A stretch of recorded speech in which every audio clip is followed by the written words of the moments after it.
અને હવે વાત કરીએ રાજ્યના વાતાવરણની, જ્યાં રાજ્યમાં હીટવેવની આગાહી કરાઈ છે। કચ્છ, સુરેન્દ્રનગરમાં ઓરેન્જ એલર્ટ આપવામાં આવ્યું છે, તો બનાસકાંઠા, પાટણમાં યલો એલર્ટ અપાયું। અમદાવાદ, ગાંધીનગરમાં પણ યલો એલર્ટ આપવામાં આવ્યું છે। વડોદરા, સુરત, આણંદમાં ગરમીને લઈ યલો એલર્ટ હવામાન વિભાગે આપ્યું છે, તો અમરેલીમાં પણ યલો એલર્ટ આપવામાં આવ્યું। તો બોટાદ, રાજકોટ, દ્વારકામાં પણ યલો એલર્ટ અપાયું। તો સુરેન્દ્રનગરમાં 45.5 ડિગ્રી, જ્યારે કંડલામાં 45.4 ડિગ્રી તાપમાન નોંધાયું છે, એટલે કે સૌથી વધારે તાપમાન સુરેન્દ્રનગરમાં 45 ડિગ્રી નોંધાયું છે। અમદાવાદ, ગાંધીનગર, અમરેલીમાં 44 ડિગ્રી તાપમાન નોંધાયું છે, જ્યારે ડીસામાં 43.5 ડિગ્રી, વડોદરામાં 43.6 ડિગ્રી, તો રાજકોટમાં 43.3 ડિગ્રી અને ભાવનગરમાં 41.9 ડિગ્રી તાપમાન નોંધાયું છે। એટલે કાળઝાળ ગરમી અત્યારે પડી રહી છે, ક્યાંક એવું તાપમાન નોંધાઈ રહ્યું છે। આ સાથે જ આગામી દિવસોમાં ગરમી કેટલી પડવાની છે, અમારા સંવાદદાતા દિવ્યા ચૌહાણ મારી સાથે જોડાઈ ગયા છે। દિવ્યા, રાજ્યમાં કાળઝાળ ગરમીનો અહેસાસ અત્યારે લોકો કરી રહ્યા છે, જો કે હજુ પણ હવામાન વિભાગે આગાહી કરી છે કે 1 થી 2 દિવસ આ કાળઝાળ ગરમી સહન કરવી પડશે।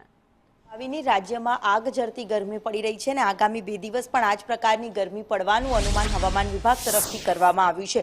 જો કે સાયક્લોનિક સર્ક્યુલેશન સક્રિય થયું છે અને તેની અસરના કારણે 2 દિવસ સુધી રાત્રિ દરમિયાન પણ ઉકળાટ રહેવાનો છે, જ્યારે મોટાભાગના વિસ્તારો એવા છે કે જ્યાં રાત્રે પણ લઘુત્તમ તાપમાન 30 થી 32 ડિગ્રી પણ નોંધાઈ રહ્યું છે। મેપ દ્વારા પણ એક વખત સમજવાનો પ્રયાસ કરીશું। આઈએમડી તરફથી જે મેપ છે તે જાહેર કરવામાં આવ્યો છે અને જરૂરી એલર્ટ છે તે પણ આપવામાં આવ્યા છે, જેમાં આજે સમગ્ર કચ્છમાં હીટવેવની સાથે સાથે ઓરેન્જ એલર્ટ આપવામાં આવ્યું છે, એટલે કે 44 થી 45 ડિગ્રી સુધી તાપમાન રહે તેવી સંભાવના વ્યક્ત કરવામાં આવી છે। બીજી તરફ સુરેન્દ્રનગરમાં પણ આ જ પ્રકારની પરિસ્થિતિ ને લઈને ઓરેન્જ એલર્ટ છે તે જાહેર કરવામાં આવ્યું છે। બીજી તરફ ઉત્તર ગુજરાતમાં પણ જો વાત કરીએ તો બનાસકાંઠા સહિતના તમામ જે વિસ્તારો છે ત્યાં એલર્ટ આપવામાં આવ્યું છે। બનાસકાંઠા અને પાટણ આ બે વિસ્તારમાં યલો એલર્ટ સાથે આજે હીટવેવની આગાહી આપવામાં આવી છે। સાથે સાથે અમદાવાદ, ગાંધીનગર, મહેસાણા, આણંદ, વડોદરા સહિતના વિસ્તારો છે ત્યાં પણ આજે 43 થી 44 ડિગ્રી નોંધાઈ શકે છે તાપમાન।